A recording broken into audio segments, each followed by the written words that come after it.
They were born in fire, and they just vanished in time. Great empires, the names that once made the world tremble, now they're not much more than echoes in stone. So how does a people, a whole culture, manage to outlast all of them? This is a story about survival, but it's not one that's written on monuments. It's written in the soul of a people. Let's dig in and figure out how they did it. First, we're going to start with what's gone. Yeah, I know it sounds a little backward, but to really understand what endures, you have to get a sense of just how much power, just how many empires turned to dust. We're talking about the absolute titans of the ancient world. Just think about it. Assyria with its terrifying armies. Persia, this vast, incredibly organized superpower. Rome. Rome practically defined an entire era of human history. And Byzantium, the 1,000-year empire. They all came, they all conquered, and now they're all gone. Which leads us to the real question, right? How do you survive stuck at the crossroads of all these colossal powers, watching them rise and fall around you while you just remain?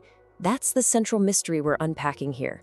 And the answer isn't simple, but wow, is it profound. Our search for those answers begins in a place that's as harsh as it is breathtakingly beautiful, the Armenian Highlands. Now, this is not a place where civilizations just pop up by accident. You either master this land or it completely erases you. And our first big clue is hiding right here, in these mountains.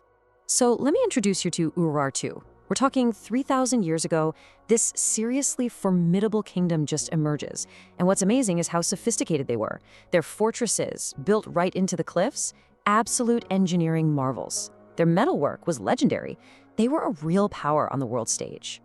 And, like all great powers, they had a life cycle. They pop up in the 9th century BCE, they hit their absolute peak 100 years later, and then by the 6th century, they collapse. So that's the end of their story, right? Well, not exactly. And this is the crucial point. Kingdoms fall all the time. But what happens to the people? Do millions of them just vanish from history? The evidence suggests something way more interesting happened. This wasn't an ending, it was a transformation. So the next clue in our investigation, funny enough, it doesn't come from the Highlands at all. It comes from one of their conquerors. Yeah, sometimes it's your enemies who end up writing your name into the history books for the very first time. On this massive cliff face in what is now Iran, an answer was literally carved in stone. The Persian king, Darius the Great, was listing all his conquests. And right there, for the first time in recorded history, he names the land and its people, Armenia. The name has officially appeared. So who were these people of Armenia? For a long time, historians kind of went back and forth on it. Did new tribes just sweep in and completely replace the old population? Or was it more of a merger, a blending of these newcomers with the deep-rooted Iranian culture that was already there? And this is where modern science gives us this incredible peek into the past.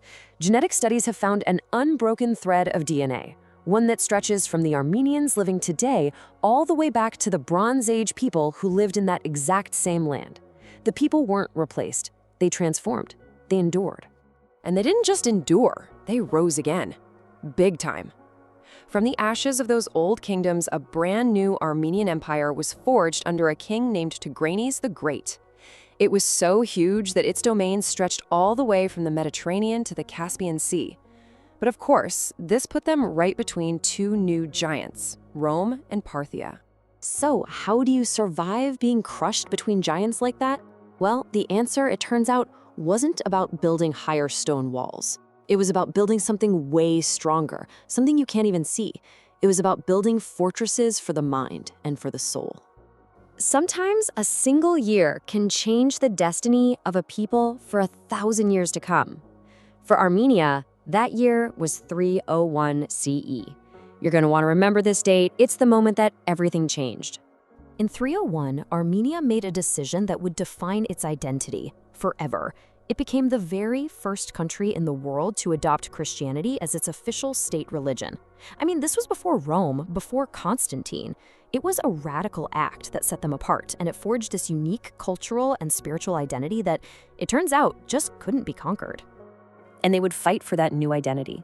About a century and a half later, at the Battle of Avarir, they faced the gigantic Persian army. And look, they lost on the battlefield, that's true. But their fierce resistance won them the right to keep their faith. It was a cultural victory that turned out to be way more important than any military one. Right around the same time, another kind of fortress was being constructed. A scholar by the name of Mesrop Mashtats created a completely unique alphabet, one that was perfectly designed for the sounds of the Armenian language. And this was so much more than just a new way to write. And with that, the strategy was complete. Language became a fortress. The script itself became a tool for survival. With their own unique faith and their own unique script, their culture was now armored against assimilation. It could be preserved, copied, and passed down through centuries and centuries of invasions. And that brings us right to the heart of the matter, the final revelation. How did they become older than empires?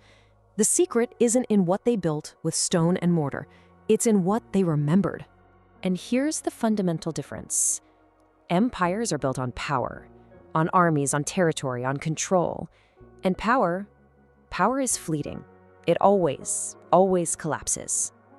But a nation, a people, is built on something else entirely. It's built on shared memory, on stories, on faith, on language. This is the fundamental truth of their entire story. Power can be broken, walls can be torn down, but a memory, a culture held in the collective minds of a people, that is almost impossible to extinguish. In the end, the Armenian people became like their sacred mountain, Ararat, which is just watched silently from the horizon as empire after empire marched past, conquered, and eventually turned to dust. They became a constant, immovable, and enduring presence in a world that is always changing.